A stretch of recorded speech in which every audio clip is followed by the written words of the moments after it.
tenemos que recordar un poco de la anatomía de la sangre. Primero, que la sangre es parte del tejido conectivo especializado y tiene muchísimas funciones, así como elementos. Dentro de los elementos que forman la sangre hay dos líneas principales, ya vamos a ver un gráfico. Está la línea linfoide y está la línea mieloide. Dentro de la línea linfoide se encuentran lo que ya conocemos como linfocitos y también los monocitos. Dentro de la línea mieloide está, que está en la médula ósea desarrollándose, que de mieloide, médula, ahí vamos a producir los eritrocitos, los granulocitos y otros elementos. Este es un esquema de lo que se acaba de decir, ¿verdad? En medio está la célula madre pluripotencial, luego a la izquierda está la línea linfoide y a la derecha la mieloide. En la linfoide tenemos las células B, células T, que son de la inmunidad, y los natural killer. Luego tenemos la línea mieloide, que se da en la médula ósea, y los diferentes componentes. Tenemos estos grandes que están aquí, son los megacariocitos que se van a, no destruir, pero se van a fragmentar para producir lo que ya conocemos como plaquetas. Luego tenemos los mieloblastos que van a dar lugar a los monocitos y a otras cuestiones que finalmente van a tener macrófagos y las macrófagos del sistema nervioso central que se conocen como células dendríticas. También tenemos los reticulocitos que van a formar los eritrocitos y así otros. En la hematopoiesis, que es la formación de todos los componentes hematológicos, se da hasta las 10 a 12 semanas en la gestación adentro del saco vitelino. Luego, antes que termine en el saco vitelino, tiene que haber empezado en la persona, ¿verdad? En el feto. Entonces, desde la sexta más o menos a octava semana va a empezar la hematopoiesis en el hígado y va a disminuir en el segundo trimestre de gestación. A partir del segundo trimestre, el feto va a empezar a tener su hematopoiesis propiamente en la médula ósea. O sea que más o menos a partir de la sexta semana, las personas tenemos nuestra hematopoiesis propia en nosotros y ya no dependemos de la madre, ¿verdad? A partir del nacimiento hasta los 5 años, prácticamente toda la hematopoiesis se da en todos los huesos. Y luego vamos a ver un esquema. Luego se da un fenómeno de centralización, en donde la hematopoiesis se da mayormente en el tórax y en la pelvis, y ya no va a ser tanto en los huesos largos. Va a ser menos en los huesos largos. Y ya en los adultos, principalmente esta hematopoiesis va a ser en el esternón, por eso es que las muestras para médula ósea se pueden tomar del esternón, se da también en el cráneo, pero no vamos a tomar muestras de cráneo porque son huesos planos y pues fácil de perforar y causar otras cosas. Las costillas, que tampoco van a ser aptas para tomar muestras, y el hueso ilíaco, que ese sí es un lugar en donde podemos tomar muestras de sangre de médula ósea para cualquier propósito. Puede ser para propósitos de tomar aspirado, para ver la sangre, para estudios hematológicos, o puede ser para cultivos, para mielocultivos, que es lo que utilizamos en la fiebre tifoidea. Yo espero que en algún momento hayan visto ustedes algún mielocultivo en pediatría, para que vean que estos se toman del hueso ilíaco en pediatría. En adultos se pueden tomar de allí o se toman del esternón, pero en realidad el esternón es sumamente doloroso, pero dolorosísimo. Entonces, pues yo preferiría que me lo hicieran en el hueso ilíaco. Aquí está la embriogénesis de la sangre, ¿verdad? que primeramente está en el saco vitelino, luego empieza en el higadito, luego se va dando ya en todos los huesitos. Y ya finalmente en un adulto en las partes que dijimos, cráneo, costillas, esternón y el hueso ilíaco. Vale, entonces ya habiendo recordado la hematopoiesis, entonces vamos a empezar con las leucemias. Vemos aquí la fotografía de un niño que a la izquierda no tiene cabello, está pálido, aunque se ve gordito, ¿verdad? No se ve muy desnutrido realmente, pero a la derecha ya el paciente ya tiene cabello, ya tiene más cachetitos, ya tiene mejor peso de seguro, tiene un mejor color, muchísimo mejor color. Y este es un paciente que ha sobrevivido a las leucemias, que afortunadamente la mayoría de los pacientes sobreviven. Las leucemias son un grupo muy diverso de cánceres o neoplasias que van a suponer que todas las células sanguíneas o en la hematopoiesis van a crecer o proliferarse de manera desordenada. Va a ser un gran desorden de estas células y van a dar diferentes clases de cáncer, ¿verdad? Cáncer de tipo leucemia. Aquí fallan los mecanismos en donde de control negativo del crecimiento, es decir, cuando hay demasiadas células, el organismo para, ¿verdad?, de crearlas y hay como una retroalimentación negativa entonces, donde dice ya no más, pero como estas son células que además de que aumentan en número desordenadamente, son anormales, entonces estos mecanismos no funcionan, porque los genes reguladores tienen mutaciones y entonces las órdenes que dan son diferentes. Esta es la neoplasia maligna más frecuente de la infancia y es el 31% de todos los cánceres en los pacientes menores de 15 años. Pacientes adolescentes también corresponden a nuestra edad pediátrica, pero en el país vemos prácticamente hasta los 12 años en el sistema nacional y en el sistema privado pues se ve los adolescentes hasta 16, 18 años dependiendo del pediatra.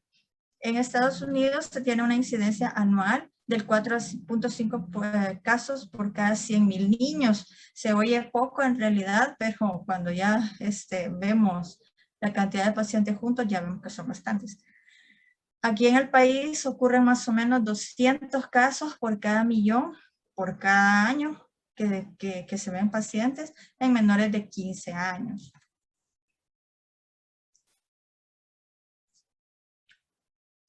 Las leucemias van a ser de diferentes tipos. Hay 1, 2, 3, 4, más o menos 4 tipos diferentes.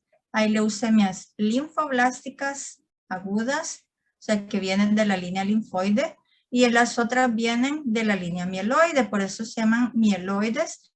Hay agudas, crónicas y mielomonocíticas juveniles. Y dependiendo de eso, así va a ser las abreviaturas que se le va a dar. La leucemia linfoblástica aguda es la LLA. Muchas veces solamente se habla con abreviaturas. Se dice una L para referirse a una leucemia o una LLA para referirse a la leucemia linfoblástica aguda, que es el 77% de los casos de las leucemias infantiles y es la que más se da, pues la que más vemos. Las otras que son un poco más raras son el 11%, la LMA, que es la mielocítica aguda, la crónica, que es mucho más rara, del 2 al 3%, y la mielomonocítica juvenil, que es del 1 al 2%. Se han identificado entonces que existen leucemias para cada una de las series celulares que vimos de la médula ósea y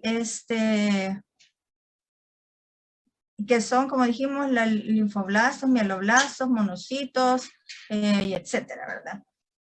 Dependiendo del curso clínico que se tenga, se van a clasificar como agudas o como crónicas. Las agudas son las peores porque pueden llevar a la muerte rápidamente. A veces en cuestión de semanas el paciente puede fallecer. en cuestión de semanas casi desde el diagnóstico, desde que inicia más que todo, y con suerte llega a meses sin que el paciente tenga tratamiento. Las leucemias que son crónicas, cuando no tienen tratamiento, el paciente puede morir, pero va a tardar más tiempo, puede tardar incluso años en fallecer. Entonces, recordando de nuevo, ¿verdad? Las líneas, la linfocítica, la línea linfoide y la línea mieloide, y de cada una de estas podemos tener leucemias.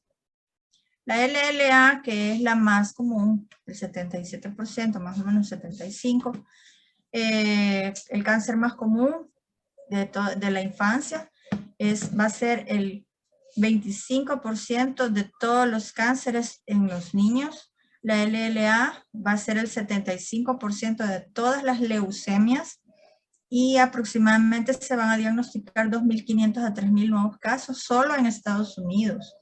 El pico de incidencia está en los preescolares de 2 a 5 años y más que todo se da en niños blancos. ¿Cuáles son algunos de los factores que pueden predisponer a la leucemia? La epidemiología es un factor importante, es un conocimiento que se debe tener porque a veces solo con eso se puede hacer diagnóstico o nos puede orientar mucho a los diagnósticos. Si nosotros vemos particularidades de algunos pacientes, entonces podemos orientar a nuestras patologías, como por ejemplo, ¿qué puede predisponer a la leucemia? Los trastornos genéticos como el ya conocido síndrome de Down, que es pues frecuente, y algunas otras más raras como el Turner y otros de los que ahí se mencionan, pero el síndrome de Down es el más importante. También existen factores ambientales como las ya conocidas radiaciones ionizantes, que vamos a hablar un poquito más adelante de las radiaciones cuando hablemos de tumores sólidos. También hay fármacos que, como ustedes saben, pueden predisponer cáncer, factores alquilantes y la exposición al benceno. Bueno, yo no sé si alguna vez ustedes oyeron, porque no creo que lo hayan visto, que antes sus abuelos y tal vez sus padres se alumbraban con candiles en el campo, ¿verdad? En las áreas rurales o en las áreas del interior del país, más que todo. Tenían candiles que eran unas lamparitas que tenían benceno, ¿verdad? El gas, que tenían gas y con eso se alumbraban en la noche y en días que estaban nublados, pues esa era su lámpara, ¿verdad? Eso tenían para estudiar y etcétera. Entonces, ese era un factor predisponente de leucemia. También la edad avanzada de la madre al tener al bebé puede no solamente desencadenar, podría dar síndrome de Down, sino que también la leucemia. Así que niñas, no les digo que tengan hijos ya, pero tampoco esperen hasta tener 40 años porque, pues sí, también uno se cansa y no solamente es que ya no tiene energía, sino que son un montón de cosas. Los factores de riesgo también que se asocian a la leucemia están, por ejemplo, para las linfocíticas son unas y para las mielocíticas son otras. Los factores más aceptados para las leucemias linfocíticas agudas están el ser varones, estar en edad preescolar, haber sido radiado in útero o justo después del nacimiento, o sea, de neonato, tener síndrome Down o neurofibromatosis y otros síndromes raros. Pero para la LMA, ser hispanos es un factor. Tener quimioterapia previa, es decir, usted puede ver un paciente que sale de una LLA, pero la quimioterapia misma lo condiciona a poder tener una leucemia mielocítica aguda y otros. Y entre los factores que sugieren que pueden desencadenar el LLA está el ser macrosómico al nacer, así que no es tan bueno, ¿verdad? Eso. Y la historia de pérdidas fetales de la madre, ¿verdad? Que haya tenido pérdidas fetales para los hermanos. y las aceptadas o sugeridas para la LMA, el alcoholismo de la madre en el embarazo y la exposición a pesticidas y solventes. No hay evidencia de que si la mamá era marihuanera en el embarazo, sea factor para el LMA o el uso de cloranfenicol, y el tabaquismo materno tampoco, y otros. ¿Cuál es la clasificación de las leucemias, de la LLA? Hay una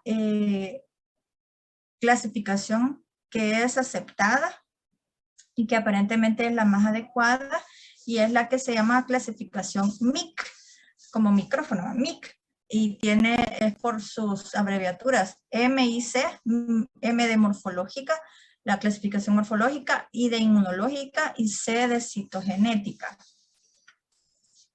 En la clasificación por su forma, la morfológica, ha sido propuesta desde 1976 por investigadores de Francia, Estados Unidos y Gran Bretaña, ¿verdad? Que y es lo que se dice la clasificación FAB. Estas se van a clasificar en 3 según las características por su forma, por la forma de los linfoblastos. Va a ser L1, L2 y L3 o tipo Burkitt también. Estas son las LLA según la forma por clasificación FAB. La L1, la L2 en medio y la L3 o también llamada de Burkitt. Si se fijan, la L1 se ve más ordenada que la L3. Entonces, las que son más desordenadas, los patrones que son más desordenados, esos son los peores, los más agresivos. Estas son ciertas especificidades de la clasificación FAB, que tampoco vamos a esperar a que nos la aprendamos ahorita, ¿verdad? Pero por lo menos hay que darle un vistazo y hay que ver que por lo menos lo que acabamos de ver. Afortunadamente la L1 es la más común y es donde hay células pequeñas, homogéneas, cosas un poco más llevables. La L3, que es la peor, constituye el 1% y las células van a ser más grandes, los bordes van a ser ovalados y otras cosas que van a hacer más fácil su determinación, ¿verdad? Entonces la más frecuente vimos la L1 y la de mejor pronóstico también, por la forma que es más ordenada. La de peor pronóstico, la L3 o de Burkitt. La LLA, L1 por FAB, ya dijimos que era la más frecuente.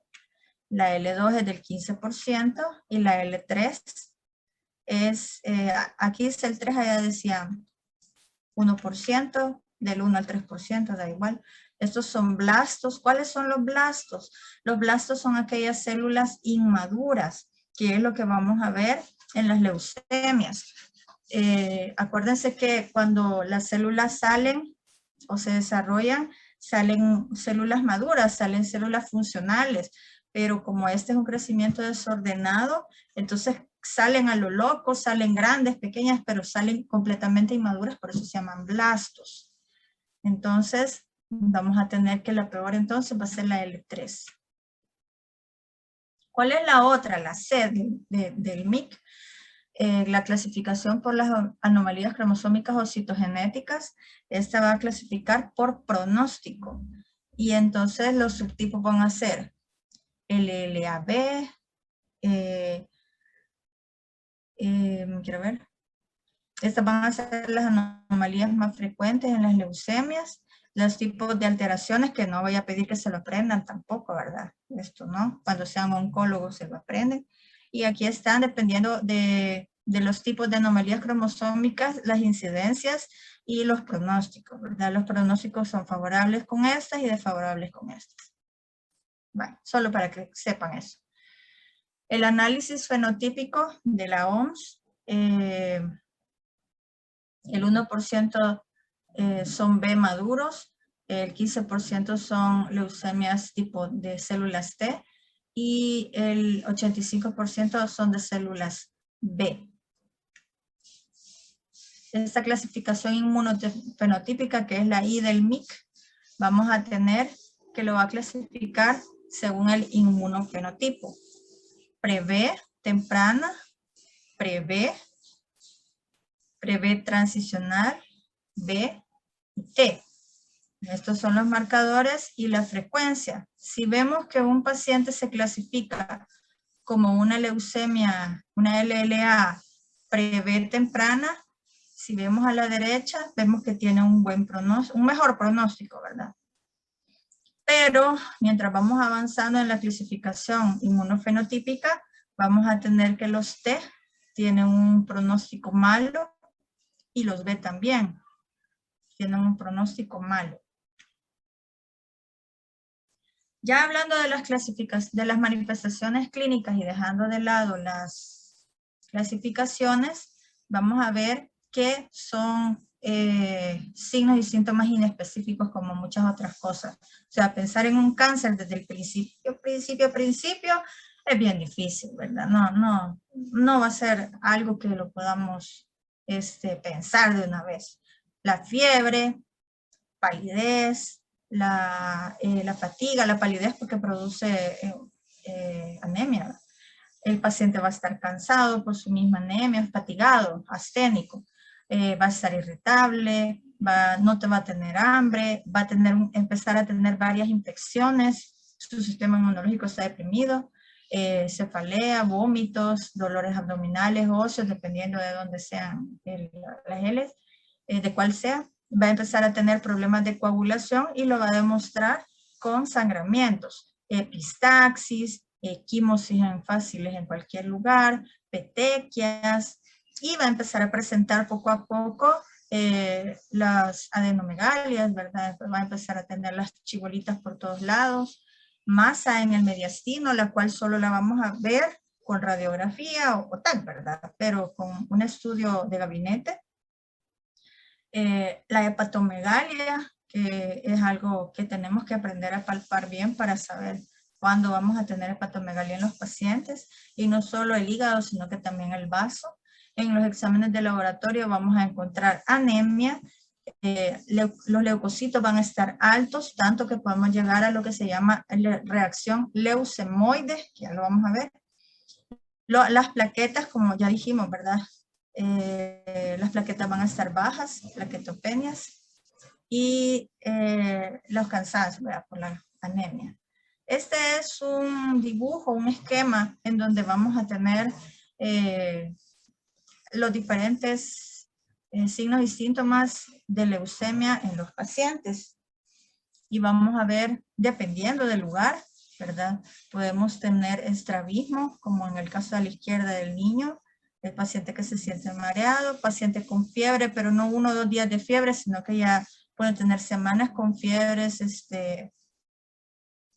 pueden ser vespertinas, pueden ser nocturnas. Pacientes que tienen otorrea persistente se refiere a una infección que no se cura, puede tener las masas abdominales, otros trastornos de la coagulación que se ven con las equimosis, los dolores articulares o dolores óseos. También pueden tener fatiga, el cansancio, cefalea y las otras cosas que dijimos. Los signos y síntomas se van a reflejar también según el grado de infiltración que han tenido a la médula ósea, que es la que le va a dar la hematopoiesis, y a la magnitud de las enfermedades que están afuera de la médula ósea. Tenemos entonces que cuando el paciente ya presenta anemia, neutropenia, o sea, alteración de la línea blanca, y trombocitopenia, que ya las 3 líneas están tomadas, tanto la roja, la blanca y las plaquetas, entonces esto ya va a decir que la hematopoiesis normal ha fracasado. Y el paciente, pues aquí sí definitivamente tenemos que pensar como uno de los diagnósticos en una leucemia. Las linfadenopatías pueden ser en un solo lugar o pueden ser generalizadas. Y eso significa, junto con la hepatoesplenomegalia, que hay infiltración afuera de que ya no solo la médula está tomada, sino que ya hay infiltración afuera de la médula.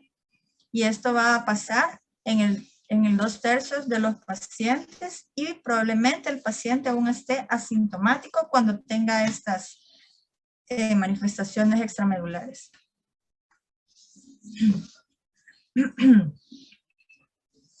La duración de todos los síntomas pueden ser en unos pocos días, pero no 3 días, ¿verdad? Ni 5 días, sino que estamos hablando de unos 14 días, 21 días, hasta unos pocos meses.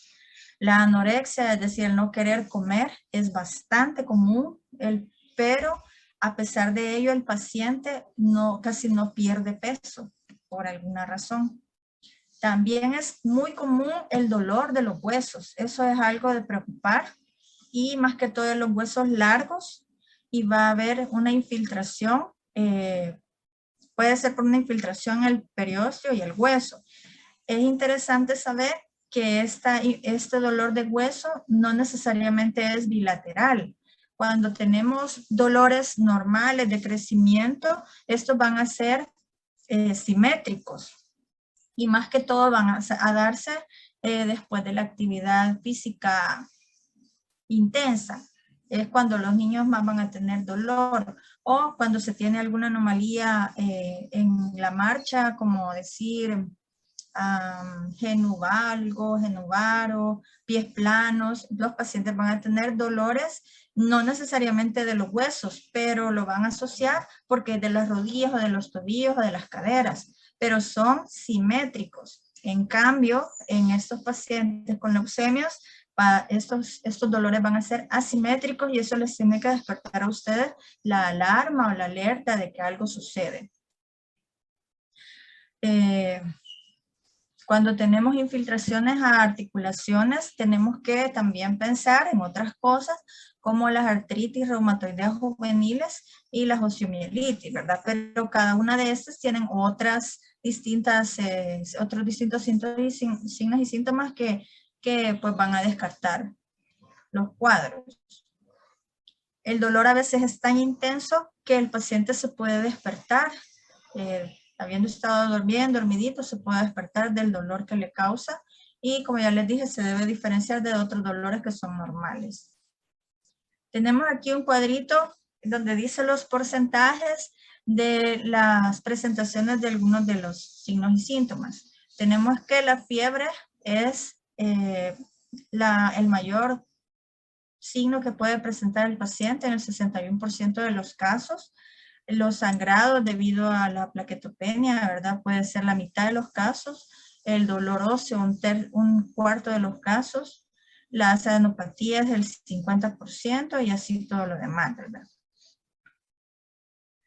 Tenemos aquí factores pronósticos. Ya habíamos dicho, ¿verdad?, que depende del tipo de la clasificación que teníamos. Si era L1, L2 o L3, así también íbamos a ver si el paciente tenía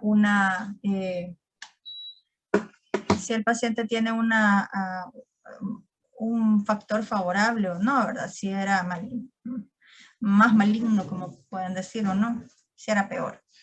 Pero también tenemos otros factores que nos pueden ayudar a decidir si es algo favorable para el paciente o no. Por ejemplo, pueden ser factores favorables para pronóstico: el ser mujer o niña, en este caso, el tener más de 1 año y menos de 10 años. ¿Por qué? Tenemos un paciente pequeño, como aquí dice el lado desfavorable. Si tenemos una leucemia en pacientes menores de 1 año, prácticamente esa es una leucemia completamente desfavorable. El paciente, mientras más pequeño es, pues la probabilidad de morir es mucho mayor. Tenemos también que si el paciente no tiene adenopatías, o sea, todavía no ha infiltrado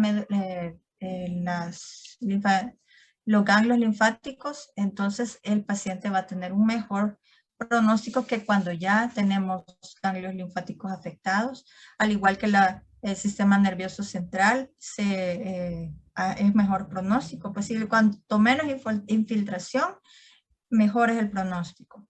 También los leucocitos. Estábamos hablando de la reacción leucemoide. La reacción leucemoide se le llama aquella reacción o aquella hallazgo en donde los leucocitos en el hemograma son mayores de 15,000. Desde 15.000 en adelante ya se cataloga como una reacción leucemoide, pero por ejemplo, en cáncer estamos hablando de reacciones leucemoides que superan los 25.000, 30.000, 40.000, 50.000 leucocitos. Entonces, ¿qué traduce esta reacción? Además del crecimiento descontrolado que ya habíamos dicho. Imagínense ustedes la sangre espesada por este montón de leucocitos. La sangre se vuelve espesa, se puede producir coágulos, trombos mucho más fácilmente, y esto es, pues, esto es grave realmente. Entonces, mientras más leucocitos tengamos, va a ser de peor pronóstico. También con estos exámenes, ¿verdad? Si la deshidrogenasa láctica está aumentada, pues es peor. Otros exámenes especiales y lo que ya hemos dicho, la clasificación FAB, si era L1, que es la más frecuente, es de mejor pronóstico que si es la L2 o L3, etc. ¿Cómo se diagnostica la LLA? Cuando tenemos un paciente con los signos y los síntomas y con exámenes de laboratorio como el leucograma, bueno, el hemograma completo, con blastos, con los leucocitos aumentados, anemia y plaquetopenia, podemos tener una sospecha diagnóstica, pero el propio diagnóstico va a ser con otros exámenes, ¿verdad? Si el paciente tiene los signos característicos, pues es más fácil hacer el diagnóstico, pero cuando no los tiene, ya esa es otra cosa, ¿verdad? La mayoría entonces de los pacientes cuando ya llegan a consultar porque ya están muy cansaditos, muy agotados, no comen, no tienen chibolitas, tienen sangramientos, la pancita les ha crecido por la hepatoesplenomegalia y los exámenes están alterados, pues ya podemos pensar definitivamente en una L. Y por epidemiología, por porcentaje de presentación, podría ser una LLA. Pero tenemos que tomar otros exámenes, ¿verdad? Para poder determinar si realmente es una leucemia. Hay exámenes citogenéticos específicos, inmunohistoquímica y otras cosas que se les hacen a los pacientes para definir qué tipo de leucemia es, si es LLA, L1, 2, 3, o todas las cosas que ya vimos. Pero definitivamente dentro de los exámenes que se mandan están el frotis de sangre periférica, que se saca pues de la sangre normal, periférica. No necesitamos hacer el aspirado de médula ósea por el momento para hacer la primera aproximación diagnóstica, y ahí es donde se van a encontrar los blastos. Cuando vemos blastos es algo doloroso en el sentido de que ya sabemos que nos estamos enfrentando a una leucemia. ¿Cuál? A saber, pero probablemente por frecuencia podrían ser la LLA. Tenemos que hacer también una punción lumbar. Claro que no la vamos a hacer de entrada, ¿verdad? Porque el paciente va a requerir que se inicie quimioterapia. Entonces, esto lo van a hacer en oncología para determinar si ya hubo infiltración al sistema nervioso central, ¿verdad? O a las meninges, que lo cual va a hacer que el pobre paciente pase todavía un mayor calvario que si no tuviera infiltración. Esta se puede realizar junto con la primera dosis de quimioterapia intratecal. Es decir, al momento en que hacemos la punción lumbar, extraemos líquido para el análisis y se introduce la primera dosis de quimioterapia a través de la punción lumbar que hemos realizado. Esta es la manera en que en pediatría se hace el aspirado de médula ósea, ¿verdad? Con el paciente acostado en decúbito supino, prono. Bueno, acostado boca abajo. Se le toma una muestra del hueso ilíaco. Tiene que estar sedado, ¿verdad? Se le pone un poquito de midazolam para que el paciente tenga ese efecto hipnótico y no recuerde el procedimiento. Claro que le va a doler, pero no lo va a recordar el dolor. Y por eso también se le infiltra un poco de silocaína para que no le duela tanto. Esta es una biopsia de médula ósea. Este tipo de aguja hace que se toma una muestra del hueso y esta es la biopsia de la médula. Y también se extrae sangre para aspirar definitivamente directamente de la médula y poder examinar lo que inicialmente se vio en el frotis. En el frotis solamente vamos a ver la sangre que llega a la circulación, pero en la médula ósea vamos a ver la sangre que está saliendo, ¿verdad? De la fábrica de la sangre. La punción lumbar, si algunos han tenido la dicha de ver un procedimiento de estos, tiene que ser, perdón, en decúbito lateral. Nosotros la hacemos en decúbito lateral izquierdo, pero las técnicas del Harriet Lane y de cualquier otro lo hacen decúbito lateral derecho. No me pregunten por qué lo hacemos nosotros así, pero así estamos acostumbrados. Pero al final el procedimiento es el mismo. Lo que necesitamos es extraer este líquido cefalorraquídeo. ¿Cuál es el diagnóstico diferencial de una LLA? Pues sería una LMA, ¿verdad? Una mielocítica.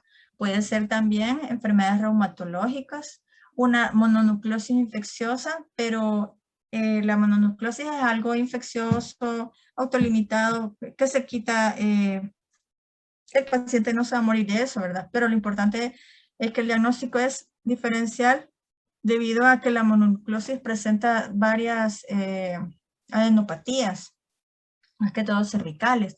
Entonces, por eso es que se puede pensar en eso. También la artritis idiopático juvenil debido al dolor articular que el paciente puede presentar.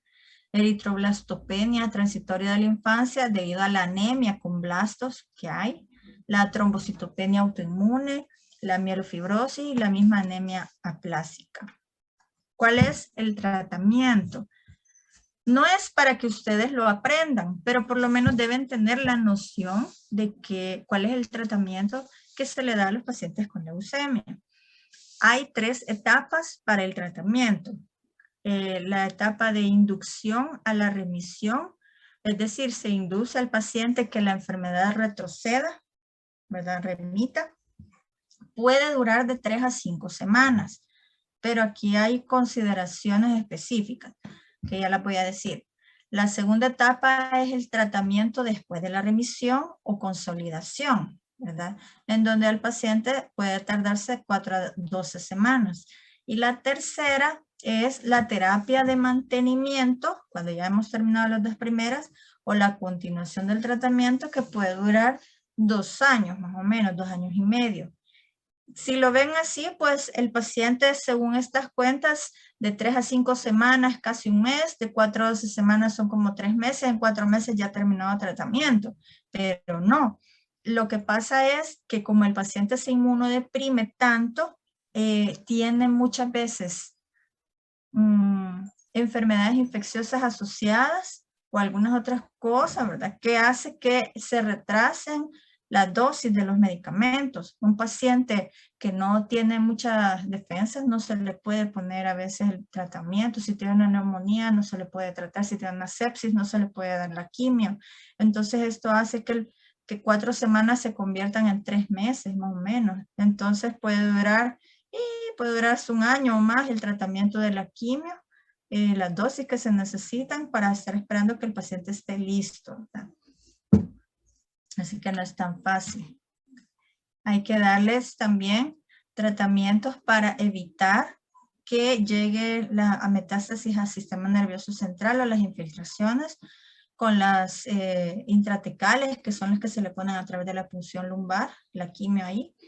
Radiación también se le puede poner al sistema nervioso central si ya ha habido infiltración o el paciente tiene un alto riesgo de tener infiltración al sistema nervioso central y otras consideraciones. Afortunadamente, con la avance de la tecnología, los pacientes tienen una considerable supervivencia. Los protocolos de quimioterapia y radioterapia han cambiado, son diversos y son, bueno, los pacientes muchas veces salen adelante. En el Bloom hay un niño símbolo que ya no es niño, ¿verdad? Sino que ya es un adulto, que fue un niño que sobrevivió al cáncer y después se quedó trabajando en el Hospital Bloom como parte de la gente de comunicaciones, y él siempre estaba con su, con su vigilancia, porque esa vigilancia es de por vida. Entonces, el paciente, ese paciente, ¿verdad? Es como un estandarte de que, pues sí, se puede. Y eso que fue hace muchísimos años, hace como, ¿qué? Unos 20 años que salió. Así que ahora las cosas han mejorado. El tratamiento para estos pacientes con leucemias no es solamente del oncólogo, ¿verdad? Sino que también necesita de una cantidad de personas alrededor que lo van a acompañar. O sea, el paciente con cáncer demanda muchísimas especialidades, no solo las mismas especialidades de oncología, ¿verdad? La cirugía oncológica, oncología, todas las que existan, sino que también profesionales en el área. Hasta las personas de farmacia son especialmente entrenadas para oncología, las enfermeras son entrenadas, las pacientes de radioterapia, los pacientes de diversas cosas, de laboratorio, etcétera. ¿Cuál es el pronóstico? A los 5 años de haberse detectado la enfermedad, puede haber una sobrevida del 90%. Eso significa que el 90% de los niños va a sobrevivir después de 5 años de la enfermedad, lo cual es bueno. Esa era la LLA, que es la más frecuente. Ahora vamos a la segunda, que vamos a hablar un poquito menos, ¿verdad? Pero es la leucemia mielocítica aguda, también se le llama mieloide aguda, que vamos a hablar una de la línea linfoide y una de la línea mieloide. La LLMA es un desorden maligno de la médula causada por la transformación de la célula pluripotencial. Esta va a ser el 15% de las leucemias agudas en pediatría y va a tener 2 picos. El primer pico va a ser a los 2 años de vida y el segundo pico va a ser después de los 9 años de vida. ¿Cuáles son las causas de la LMA? Pues pueden ser las radiaciones, que vamos a hablar más tarde, el benceno, que ya hablamos, la lamparita de gas, ¿verdad? La quimioterapia previa, o sea, saliendo de una LLA podemos tener una LMA, la anemia de Fanconi, otras anemias raras, el síndrome de Down, que va a tener un tipo de clasificación específica, y otros síndromes mieloproliferativos. El cuadro clínico de la LMA, pues, es parecido: anemias, sangramientos, fiebres, infiltraciones como el otro, dolores óseos, dolores articulares. Estos son menos frecuentes que con la LLA, pero pueden existir, solamente que menos frecuentes. La hepatoespleno es menor que con la LLA. Y tenemos, es más frecuente ver infiltraciones a los ojos, a las órbitas, ya creo que vamos a ver una foto, y a la piel. Y la afección al sistema nervioso central también es menor. ¿Cómo se diagnostica? Con los criterios morfológicos FAB, igual que el otro, ¿verdad? Se tienen sus criterios con estudios citoquímicos, estudios inmunológicos que son especiales para estos pacientes y otros. Tenemos una clasificación FAB para estos pacientes. Acuérdense que aquellos eran las L's, estos son las M's. Tenemos esta clasificación FAB que solo tienen que acordarse que como es el MA va a empezar con M y va de la 0 hasta la 7. M0, M1, 2, 3. La 3 se divide en 3 y en 3B. 4 que se divide en 4 y 4 que es del lado de los eosinófilos. La 5A, 5B, la 6 y la 7. No necesito que se las aprendan todas estas partes, ¿verdad? Pero sí que sepan que, por ejemplo, la M0 es la más indiferenciada de todas, y luego cada una va a ir teniendo más maduración, como por ejemplo la M6, la eritroleucemia, porque se encarga de los eritrocitos, y la 7 es de las plaquetas, megacarioblásica aguda. ¿Qué datos de laboratorio vamos a tener?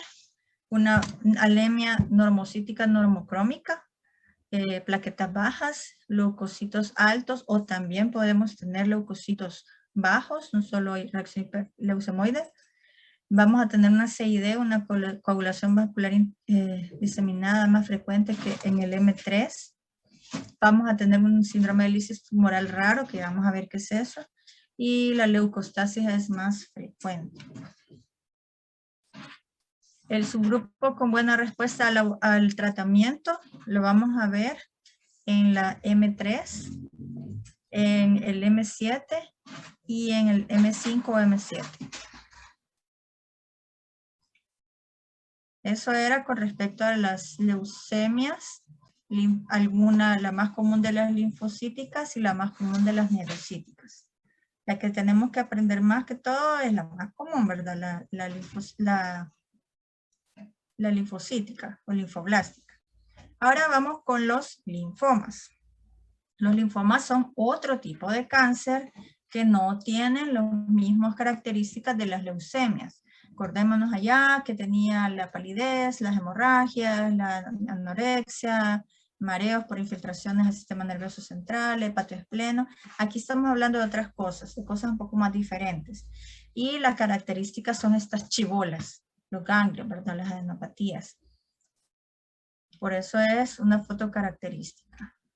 Tenemos entonces que los linfomas son proliferaciones malignas de los linfocitos dentro de los ganglios linfáticos, y aunque a veces también hay afectación, ¿verdad?, de otros tejidos que ya vamos a ver que se extiende a el hígado y el vaso, pero esa es otra cuestión. Lo principal es los linfocitos dentro de los ganglios linfáticos.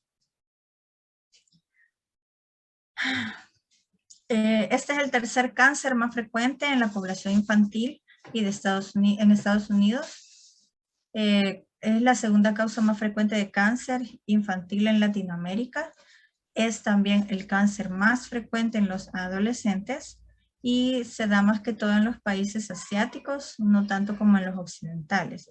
Los hombres tienen mayor incidencia, 3-1 con respecto a las mujeres.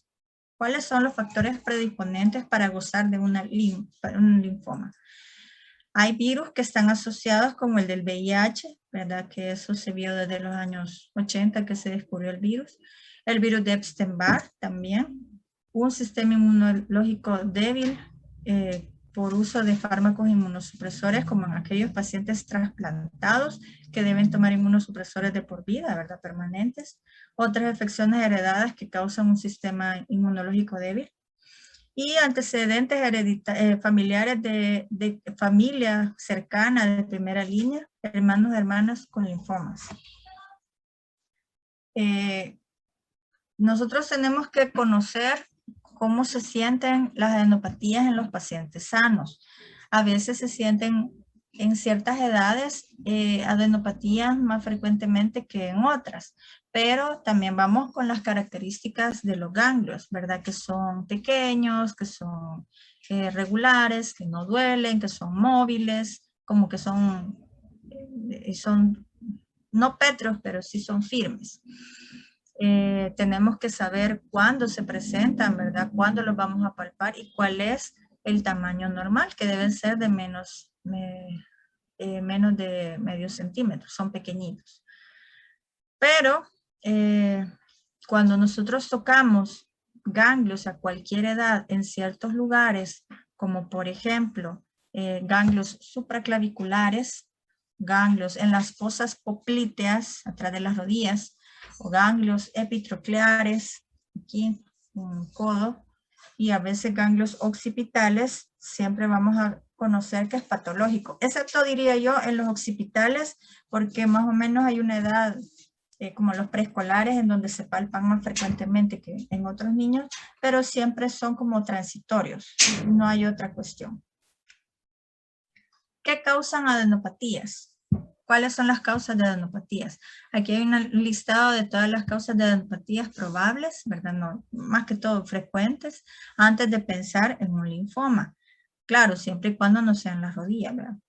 Alguna infección local puede dar una adenopatía, sí, lo puede dar, pero va a mejorar que en el transcurso de un corto tiempo, con tratamiento, a veces sin él, y el paciente por lo demás no va a mostrar otra cosa, pero no tiene por qué hacerse más grande o presentarse en otras regiones, si es algo infeccioso, por ejemplo. A veces se tienen adenopatías en las axilas por alguna infección, alguna adenopatía inguinal por alguna razón así X, pero sería única o algo muy pequeño, pero no tienen por qué tener tantas por tanto tiempo o extenderse. Así que se las dejo ahí para que la lean. ¿Cuáles son los tipos de linfomas que vamos a tener? Tenemos dos tipos de linfoma. El linfoma de Hodgkin, o que también se llama enfermedad de Hodgkin y así se abrevia como EH, perdón. Y tenemos el linfoma no Hodgkin, que es el linfoma más frecuente, que causa el 60% de los linfomas. El linfoma de Hodgkin o enfermedad de Hodgkin, va a afectar más que todo el sistema linfoide reticular. Va a tener dos picos de presentación. Dijimos que se da en adolescente, ¿verdad? Pero aquí le ponen un rango bien grande, de 15 a 35 años y de mayores de 50 años. Este está implicado, está asociado a una infección por virus Epstein-Barr, también por el virus del herpes 6 y el citomegalovirus. Y estos pues van a originarse de los linfocitos B. El hallazgo que vamos a encontrar en el microscopio, y esto es algo que deben saber, conocer y recordar de patología, recordar siempre, son el hallazgo de las células de Reed-Steinberg. Estas células de Reed-Steinberg son células que se encuentran en los ganglios linfáticos que se pueden ver al microscopio o puede estar en otro tejido linfático y son celulitas que son bastante grandes, ¿verdad? Que es esta de en medio, con núcleos multilobulados. Son bien característicos. El doctor Thomas Hodgkin fue un patólogo británico que describió en 1832, estamos hablando de casi 200 años, que se descubrió esta enfermedad, ¿verdad? Y por eso lleva su nombre. Tenemos también a esta mujer, que era una pediatra de Estados Unidos, que se especializó en patología celular. Y a principios del siglo pasado encontró a sus tiernos 27 años que en el microscopio había en los pacientes en la enfermedad de Hodgkin. Antes se pensaba que era una especie de tuberculosis o alguna cosa así, pero encontró una celulita que lleva su nombre, ¿verdad? Luego, el patólogo, no luego, pero antes había encontrado otro patólogo en otro lugar, en Austria, el patólogo Carl Sternberg, que cuesta pronunciar, en 1898, entonces al final le denominaron células de Reed-Sternberg. Así que aquí tenemos la razón de esos nombres. ¿Cómo se clasifica el linfoma de Hodgkin o enfermedad de Hodgkin? El sistema se clasifica con la clasificación de Ray, que define 4 tipos histológicos principales. Estos tipos histológicos son, esto creo que se lo aprendieron en patología, hoy lo vamos a recordar. El predominio linfocítico, la esclerosis nodular, que es la más frecuente, la celularidad mixta, que es la segunda más frecuente, y la depresión linfocítica. Acuérdense que estamos hablando de linfocitos, tipo B. En el sistema de clasificación del linfoma de Hodgkin, ahora de la OMS, está revisada y se va a agregar otra, ¿verdad? Ya teníamos la depresión de linfocitos, la esclerosis nodular, la celularidad. Vamos a tener el linfoma de Hodgkin clásico rico en linfocitos. Esta es la nueva clasificación. Para el cuadro clínico de la enfermedad de Hodgkin, vamos a tener que hay diferentes síntomas que van a tener un nombre, se le llaman síntomas B. Acuérdense que vienen de los linfocitos B. Estos síntomas B son importantes para poder hacer una estadificación de la enfermedad. ¿Cuáles son estos síntomas B? Que desde ya les digo que se los voy a preguntar en el examen. Fiebre de más de 38 grados de causa que no ha sido determinada. O sea, ustedes le buscaron y no saben de dónde viene esta fiebre. Pérdida de peso de más del 10% del peso corporal total que ha tenido en los últimos meses, ¿verdad? O sea, el paciente tenía un peso X y ahora pesa 10% menos que hace 6 meses. Luego también la sudoración profusa en la noche es otro de los síntomas B. Entonces estos 3 tipos de síntomas hay que recordarlos porque estos nos van a dar la estadificación de la enfermedad. ¿Qué es lo más frecuente de ver en un paciente con una enfermedad de Hodgkin? Adenopatías cervicales o supraclaviculares, por eso dijimos que son patológicas siempre, no duelen, son firmes, son duritas pues, y elásticas. O sea, una cosa es que sea durito, firme, y otra cosa es que sea pétreo. Pétreo es como que si fuera una piedra y firme pues algo con consistencia. También tiene cierto grado de afectación en el mediastino, esto es lo más frecuente. Pocas veces se va a ver alteración del hígado y el vaso, por eso es que no esperamos que sea un síntoma como en la leucemia, sino que esta casi no va a aparecer en el linfoma. También puede tener síntomas respiratorios dependiendo del grado de obstrucción que tenga en el mediastino. Si en el mediastino, que es parte del sistema linfoide, está infiltrado de un montón de ganglios, se va a hacer más grande y más grande y más grande. Entonces, ¿qué hay adentro del tórax?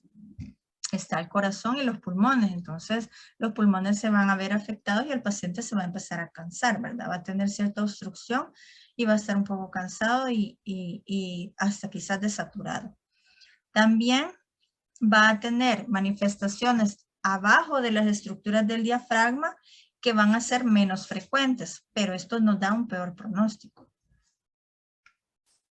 Quiero ver, ya vamos a ver en la placa. ¿Qué vamos a ver en la radiografía? ¿Para qué nos sirve la radiografía?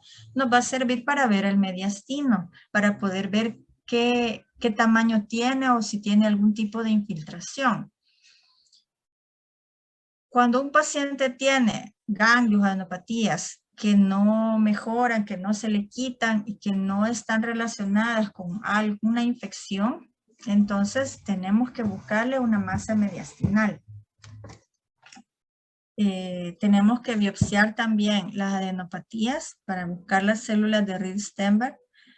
Podemos tomar una TAC de cervical o de tórax o de abdomen o de pelvis o de todo a la vez.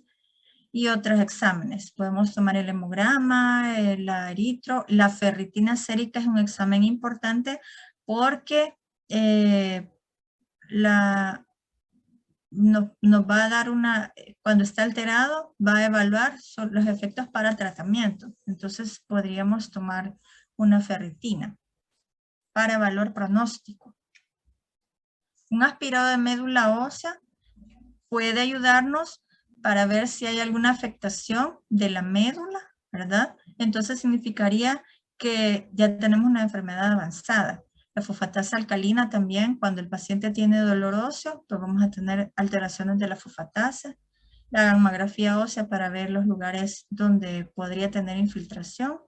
Exámenes generales, electrolitos, ácido úrico y otros. Y una punción lumbar, ¿verdad? Vale.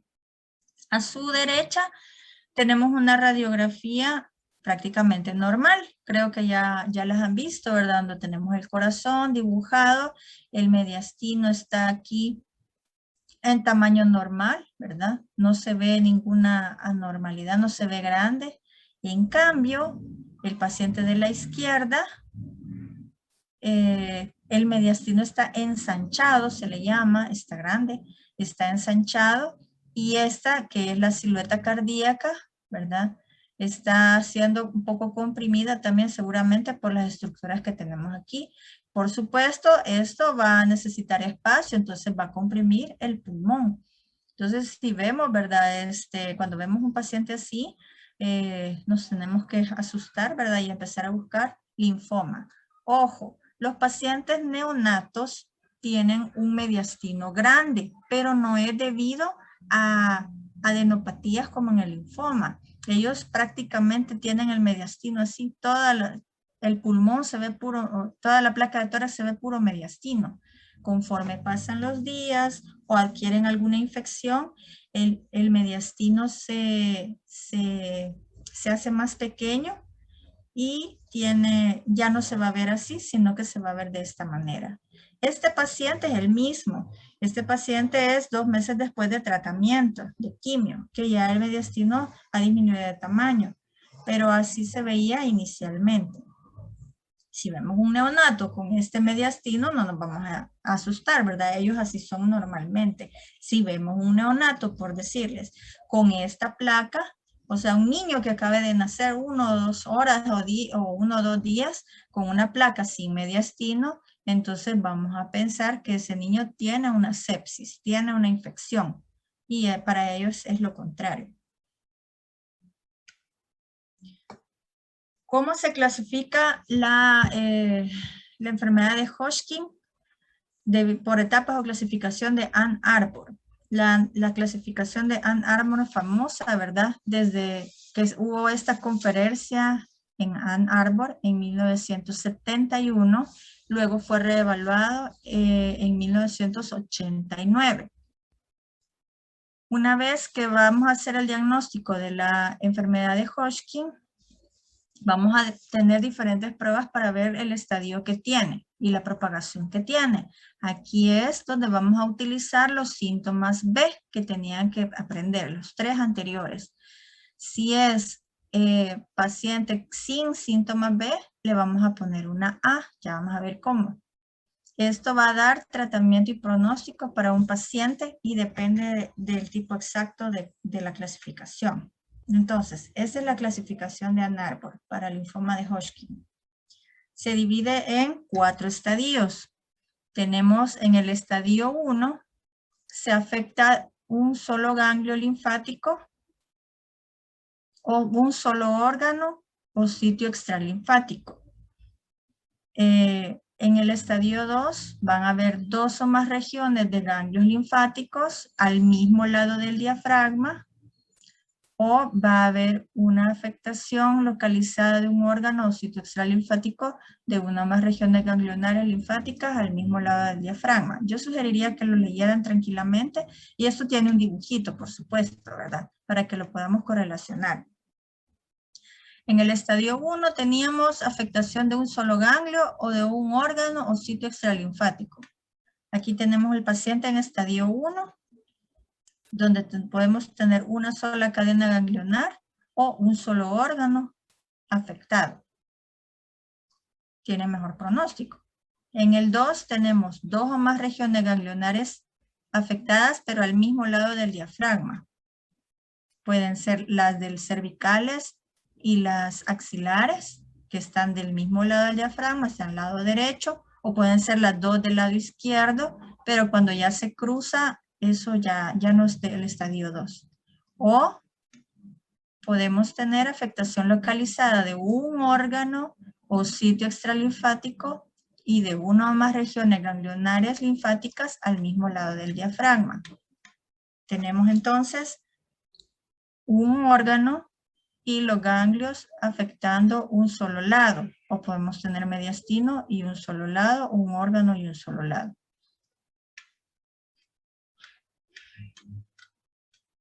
En el estadio 3, vamos a tener afectación de regiones ganglionares linfáticas a ambos lados del diafragma, que se puede asociar a afectación del vaso o afectación localizada de un órgano o sitio extralinfático o ambos.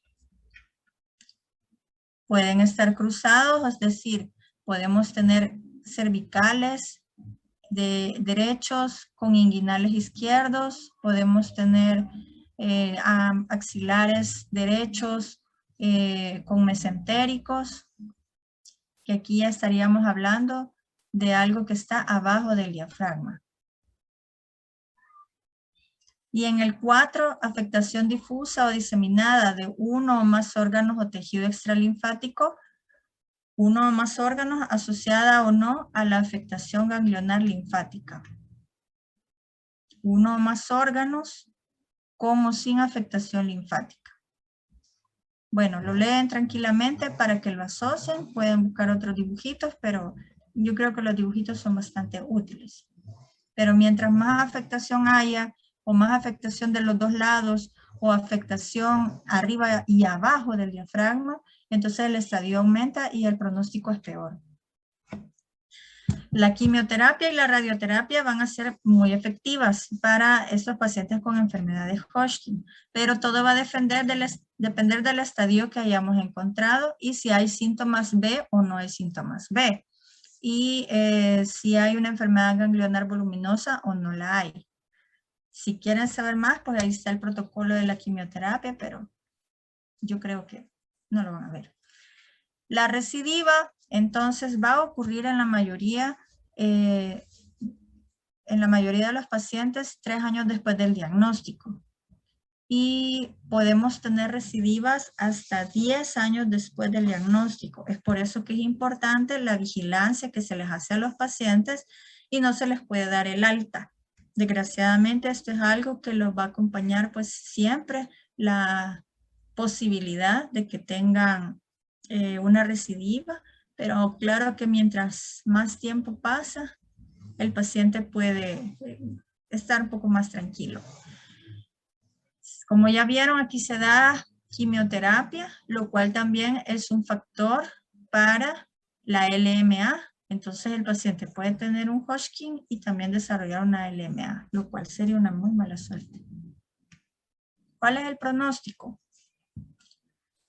Tenemos un mal pronóstico cuando el paciente tiene una masa tumoral voluminosa, cuando el estadio es mayor y cuando tiene síntomas B, la fiebre y los otros. Los pronósticos favorables cuando se descubre tempranamente, ¿verdad? Los estadios bajos, sin síntomas B. La supervivencia global de los pacientes a los 5 años es del 95%, lo cual es muy alentador, ¿verdad? Lo cual sería mejor que fuera el 100%, pero es del 95%. Aún con un paciente con un estadio avanzado, la supervivencia sin eventos puede ser del 80-85% y la sobrevida en general a los 5 años puede ser del 90%, lo cual yo creo que es bastante bueno. Vaya, ese era con respecto al linfoma de Hodgkin. Ahora vamos con el no Hodgkin, que este es más corto. Siempre vamos a hablar de adenopatías y este es el más común que el otro. Es el segundo cáncer más frecuente entre los 15 y los 35 años, habitualmente de alto grado y es muy agresivo en los niños. En la mayoría de pacientes es un cáncer primario que no tiene nada que ver con genética, con virus, con deficiencias o con nada. Fue pura casualidad. ¿Cuáles son los tipos? Tenemos 4 tipos. Son tipos histológicos en los niños y adolescentes. El linfoma de Burkitt, que se abrevia como LB, el linfoma linfoblástico, que es el 30%, el linfoma difuso de linfocitos B grandes, el linfoma anaplásico de linfocitos grandes, pues se dividen en 5, no, es de 4. El LB proviene de las células T o B inmaduras y los otros vienen de los linfocitos T y B que son maduros. La enfermedad de Hodgkin venía de linfocitos B y este viene de los T y de los P. ¿Cuáles son las manifestaciones clínicas? Depende del subtipo histológico y de las regiones que se van a afectar en el paciente. Aproximadamente 3/4 partes de los pacientes van a tener una enfermedad avanzada que ya van a tener una infiltración a la médula ósea y al sistema nervioso central. sea, realmente como que se diagnostica tardíamente cuando ya da los síntomas. Esta es la estratificación del Hospital San Jude del linfoma no-Hodgkin infantil. Tenemos 4 estadios también. En el 1 hay un solo tumor o una sola región anatómica con exclusión del mediastino. Aquí no tenemos dibujito. En el 2 tenemos un solo tumor o 2 más regiones ganglionares al mismo lado del diafragma. O en el 3, 2 tumores en el lado opuesto del diafragma. 2 más regiones ganglionares por encima y debajo del diafragma. Y así, ¿verdad? ¿Qué tipo de exámenes vamos a tomar cuando sospechamos inicialmente un linfoma no-Hodgkin? Un hemograma siempre, ¿verdad? Los electrolitos, la LDH, el ácido úrico, transaminasas, por si hay infiltración a órganos, la biopsia y la aspirada de médula ósea, que ya vimos dónde se toma en los niños, la punción lumbar y los exámenes de gabinete, los diferentes TAC que se van a pedir. ¿Cuál es el tratamiento? Pues la quimio y la radio, y a veces cirugía. La quimio, puede ser, se hace también con quimio para el cerebro, o sea, quimio intratecal, para el sistema nervioso central. La radioterapia en esta ocasión se deja para situaciones especiales y la cirugía solamente se deja para diagnósticos, las biopsias y otros. Dentro de todos estos cánceres tenemos algo muy importante que se le llama síndrome de lisis tumoral. Cuando tenemos la quimioterapia del paciente, las células mueren, las células malignas mueren y liberan rápidamente en el torrente sanguíneo una cantidad grande de fósforo, potasio y ácidos nucleicos. Entonces, esto lo que va a hacer es que va al riñón y lo puede tapar, así, literalmente. Y cuando lo tapa, va a producir una insuficiencia renal aguda. Es por esto que siempre estamos vigilando a los pacientes con quimioterapia para que no hagan síndrome de lisis tumoral, y si la hacen, pues poder salvar ese riñón. Pues sí, porque un paciente sin riñón está difícil. Entonces, ¿qué vamos a buscar? Aumento del ácido úrico, aumento del potasio, aumento del fósforo y baja de calcio. Si aumenta el fósforo, baja el calcio. Entonces vamos a tomar electrolitos y ácido úrico constantemente para ver qué tanto están aumentando en el torrente, ¿verdad? En la circulación. Ustedes saben que la hiperpotasemia es dañina, ¿verdad? No es causa arritmias y otras cuestiones en el organismo. Así que cualquier desequilibrio, hiper o hipopotasemia, hiperhiponatremia y todo eso no es adecuado. Pero en este caso, el paciente con aumento de potasio, aumento de más que todo del ácido úrico, va a hacer que se produzca una aumento de solutos para la filtración del riñón, que no va a poder con ellos y así literalmente lo va a tapar. Entonces lo que queremos evitar es la insuficiencia renal. Y para eso proveemos de ciertos medicamentos, ¿verdad? Los medicamentos que se utilizan para la gota es lo que se le da al paciente para evitar que estos cristales de ácido úrico vayan a tapar el riñón, lo obstruyan y evitamos la insuficiencia renal aguda. Bien, ya casi terminamos. Ahora vamos con los tumores sólidos. Para los tumores sólidos necesito darles una pequeña introducción sobre algunos otros elementos. Los tumores sólidos se dan en infinidad de lugares, ¿verdad? Pero vamos a ver los 2 que 3 más comunes. Los tumores cerebrales, pues, son comunes el tumor de Wilms, que es el tumor de riñón. Hay sarcomas, que son los tumores de partes blandas. Hay neoplasias de hueso propiamente, no solo los que se ven por metástasis. Hay en el ojo, que son los retinoblastomas, que son, son de la infancia. Hay de las células gonadales y otros. Entonces podemos tener tumores sólidos en muchos lugares. Tenemos que hablar antes de continuar de la radiación. La radiación es una forma especial de transmitir la energía espacial. Hay dos tipos de radiación: la radiación ionizante y la radiación no ionizante. En la radiación ionizante es aquella que va a transformar los átomos en iones y son las radiaciones que ya conocemos que son las peligrosas, ¿verdad? Las radiaciones de los rayos X que le toman las placas a los pacientes, los rayos gamma, las partículas alfa, la beta, los neutrones, todas ellas son radiaciones peligrosas.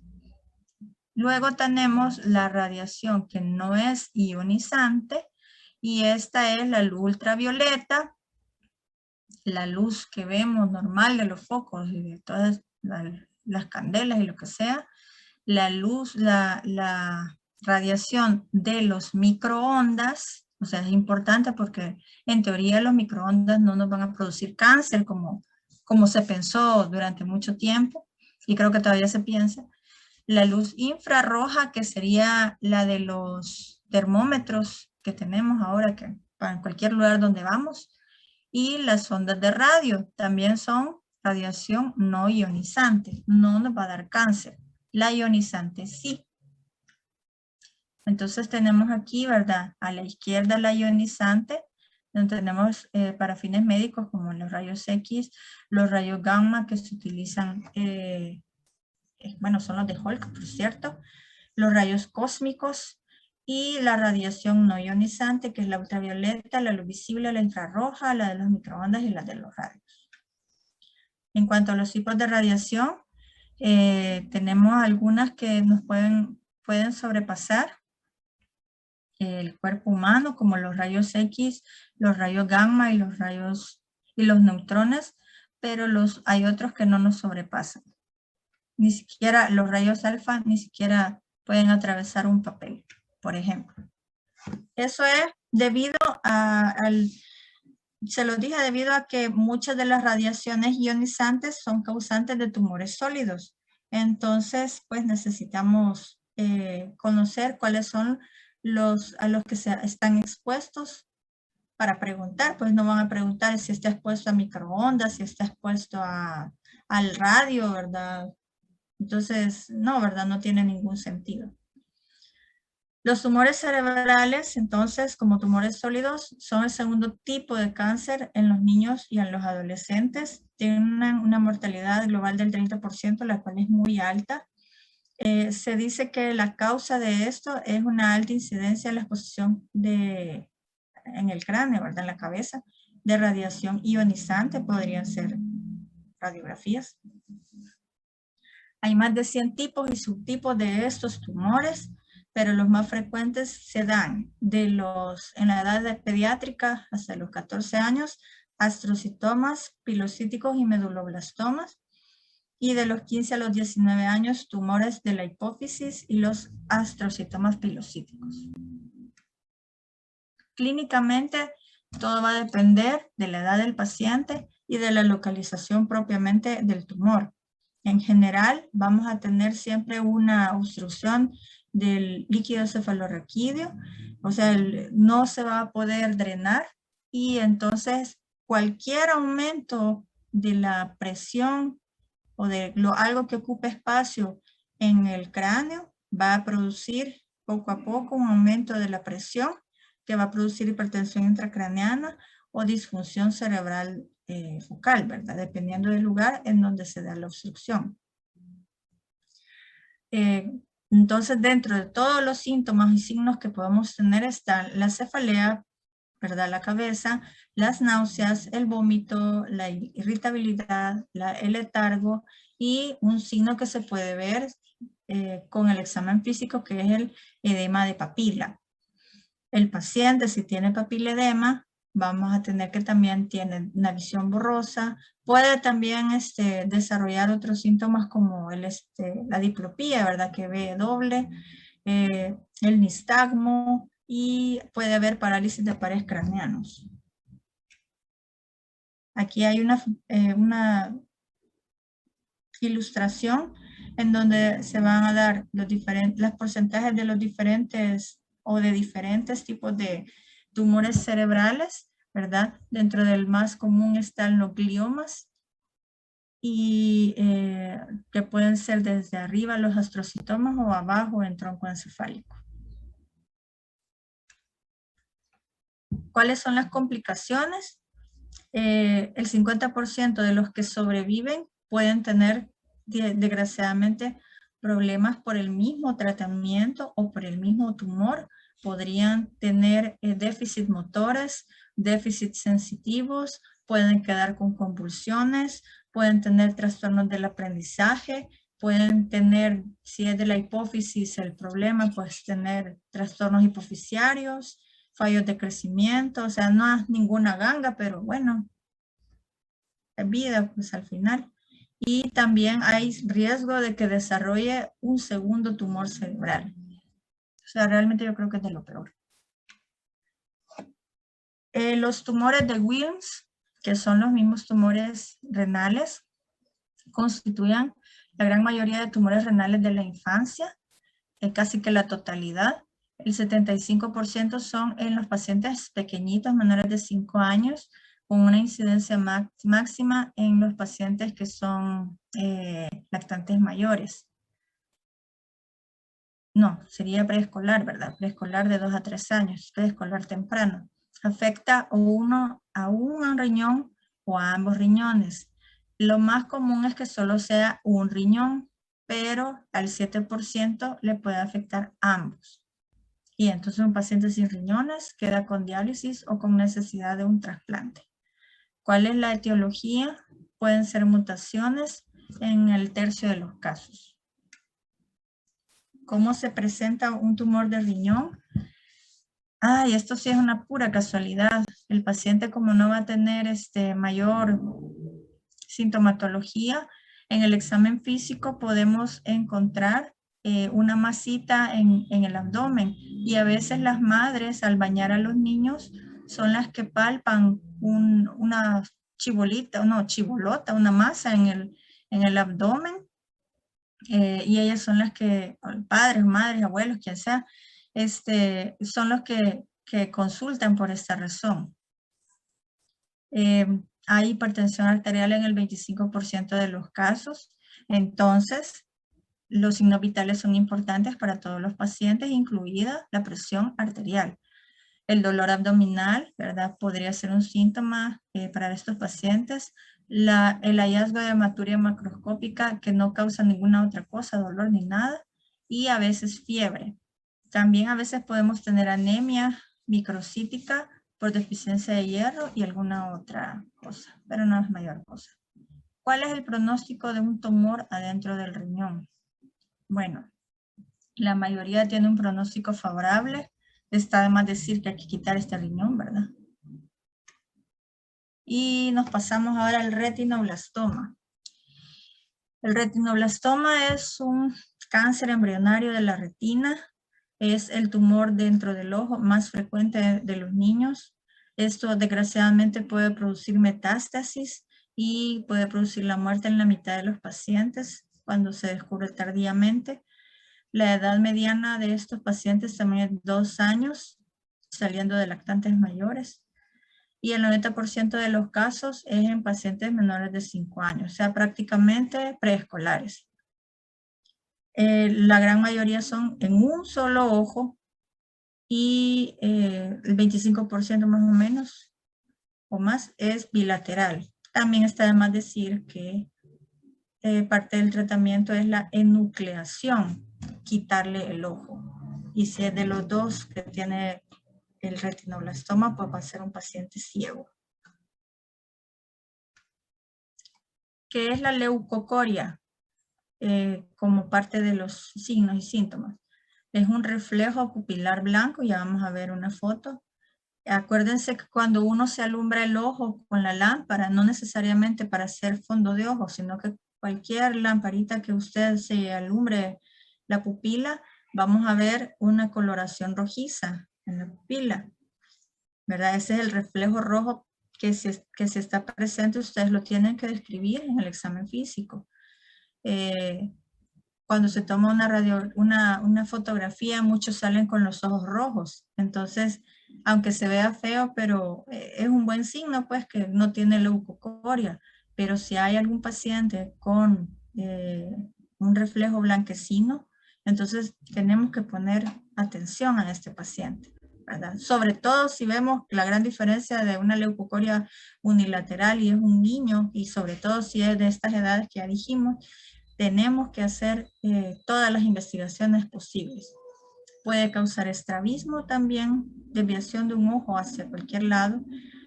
Vamos a tener que el paciente no va a ver bien. La pupila va a ser irregular. Puede haber un ojo más grande, ensanchado, chiboludo, inflamado. Y puede haber ifema. El ifema era una hemorragia en la cámara anterior. Vaya, si vemos en la foto de abajo, en la fotografía con flash, normalmente se tiene que ver así, como el ojo izquierdo y no como el ojo derecho. Aquí ya se ha perdido el reflejo rojo y se describe como reflejo rojo ausente. Y le podemos poner leucocoria si quieren como hallazgo. Este otro ojito que es otro, ¿verdad? Porque este es café. Es otro paciente que tiene, si se fijan, la pupila está irregular, ¿verdad? Que era la intención de la foto. Y en esta foto última, la de más abajo, vemos que definitivamente todo esto es la leucocoria. El paciente tiene la pupila completamente dilatada, ¿verdad? Este ojo está perdido, ciego completamente. El de en medio aquí arriba es el ifema, en donde tenemos cuando tenemos este sangramiento en la cámara anterior, tenemos que pensar en un retinoblastoma. Esta ifema es terriblemente más grande y ya no deja ver nada, ¿verdad? Y aquí a la izquierda, arriba, tenemos a este paciente con la leucocoria, ¿verdad? Que está casi igual que el de abajo, completamente ciego casi, aquí. Y vemos que el retinoblastoma le abarca prácticamente todo el ojo. Digamos un 75% del ojo más o menos. Para recordar, ¿verdad? Las partes de la retina, tenemos la mácula, tenemos la papila, las salidas de los vasos, ¿verdad? Y aquí tenemos hallazgos de masas, que son los retinoblastomas en el lado de la mácula, es decir, aquí el paciente ya no mira, porque la mácula está perdida. Y aquí en la parte de arriba de la mácula tenemos el retinoblastoma. Aquí estamos sacando el reflejo rojo del paciente, que como le digo, no necesariamente tiene que ser con el oftalmoscopio, pero este paciente no presenta leucocoria. Y este otro paciente de abajo, que está más grandecito, tiene el reflejo rojo presente, afortunadamente. Bueno, y fin. Esta clase sí es muy larga, lo siento mucho. No hay manera de hacerla corta porque hay cosas que se quitan y entonces que son básicas, pues, y no se pueden, no se puede hacer de otra manera. Vaya. ¿Alguna pregunta? Que yo sé que no hay. Regresen a las pantallas, por lo menos para que sepa que no se han dormido.